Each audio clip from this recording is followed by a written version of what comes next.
तर इकडे युती तुटल्याचं अतीव दुःख होत असल्याची प्रतिक्रिया राष्ट्रवादी काँग्रेसचे अध्यक्ष शरद पवार यांनी दिलेली आहे। आपल्याला दुःख झालेलं आहे, युती तुटल्याचं अतीव दुःख आहे अशी प्रतिक्रिया शरद पवारांनी पुण्यामध्ये दिलेली आहे।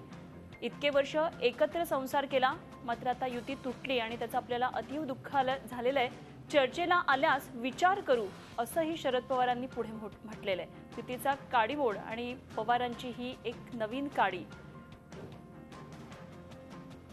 एकत्र काम करणारे आज वेगळे झाले, त्याबद्दल मला अतीव दुःख होते। राज्यातला पाठिंबा त्यांनी काढला तर तुमच्या पक्षाची काय भूमिका असेल? काढला तर जर त्याला मी उत्तर देत नसते, त्यांनी कुठलाही निर्णय घ्यावा आणि मग चर्चेला यावं, त्यावेळी विचार करा।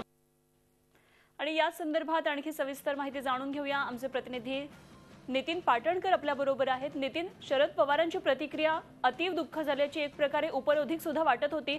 शरद पवारांचे राजकारणातले जे डावपेच असतात ते फारसे कोणी ओळखू शकत नाही असं म्हटलं जातं। या प्रतिक्रियेमागे काय म्हणायचं त्यांना? अनुपमा, पुण्यात एक पुरस्कार वितरणाचा कार्यक्रम होता आणि त्यानंतर शरद पवारांनी ही प्रतिक्रिया दिलेली आहे। युती तुटल्याचं दुःख होत आहे अशी प्रतिक्रिया शरद पवारांनी दिली असली तरी त्यांची ती उपरोधिक प्रतिक्रिया होती किंवा खोचक अशी प्रतिक्रिया होती।